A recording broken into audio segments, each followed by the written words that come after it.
5, 4, 3, 2, 1. Economic and cultural issues were referred to separate committees and their reports were finally adopted by the Committee of the Whole Conference.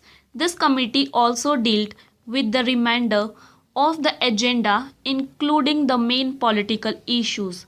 The House will be familiar from the final communique of the conference, which has been laid on the table of the House with the proceedings of these committees and the recommendations made.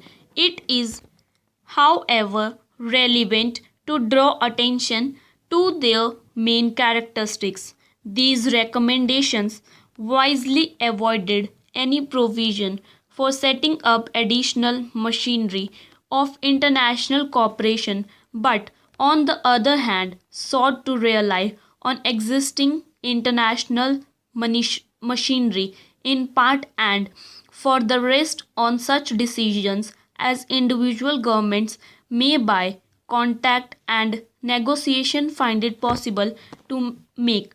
I respectfully submit to the House that in dealings between sovereign governments, this is a wise and practical step to adopt.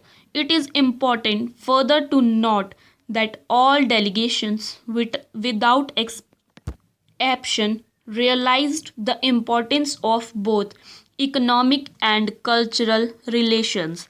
The decisions represent a break away from the generally accepted belief and practice that Asia in matters of technical aid, financial or culture cooperation, and exchange of experience must rely exclusively on the non Asian world. Detailed recommendations apart, the reports of these committees, which became the decision of the conference, proclaim the reaching out of Asian countries to one another and their determination to profit by one another's experience on the basis of mutual cooperation. In the economic field, the subjects dealt with influence, technical assistance, early establishment of a special United Nations Fund for Economic Development, appointment of liaison officers by participating countries, stabilization of community trade and prices through bilateral and multilateral arrangements, increased processing of raw materials, study of shipping and transport problems, establishment of national and regional bank and insurance companies, development of atomic energy for peaceful purposes, and exchange of information and ideas on matters of mutual interest. In the cultural field, the conference similarly dealt with a wide range of subjects, recognizing that the most powerful means of promoting understanding among nations is the development of cultural cooperation. The links that bound the Asian and African countries together in the early ages had been surrendered their more recent history of foreign conquest and annexation. The new Asia would seek to revive the old ties and build newer and better forms of relationships with other countries. As a practical step, the conference decided that the endeavors of the respective countries in the field of cultural cooperation should be directed towards better knowledge of each country's mutual cultural exchanges and the exchanges of information, and that the best results would be achieved by pursuing bilateral arrangements, each country taking action on its own in the best ways open to it. The work of the committee of the whole conference was devoted to problems mainly grouped under the headings of human rights and self determination, problems of dependent peoples, and the promotion of world peace and cooperation.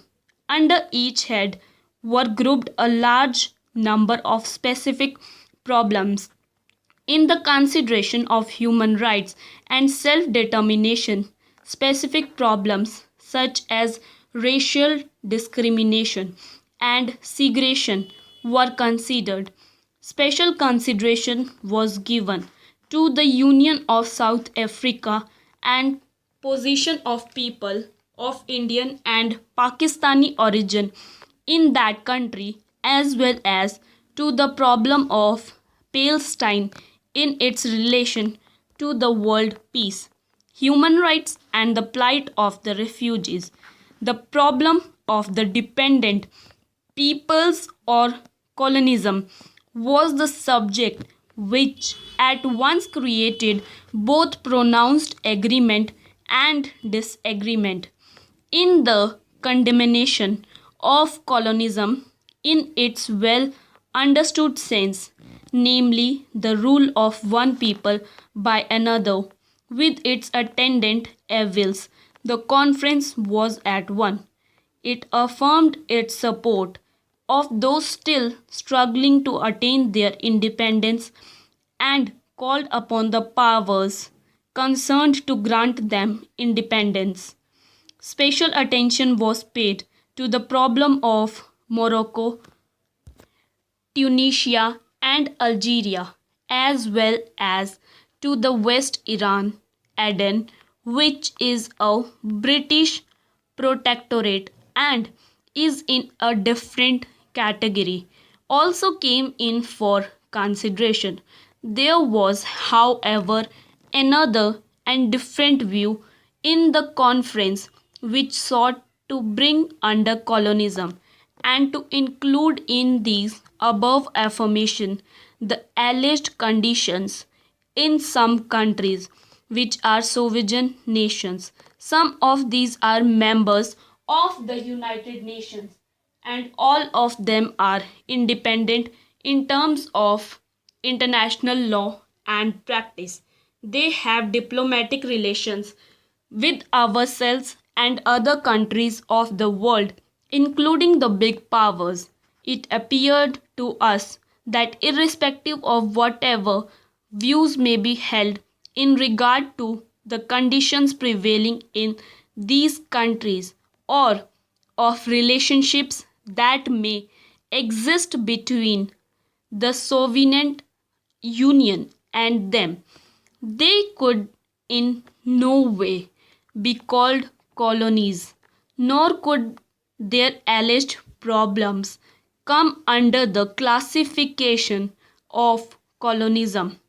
To be so include them in any general statement on behalf of the conference could be accomplished only by acceptance by a great number of the participants of the conference, including ourselves, of political views and attitudes which are not theirs at all.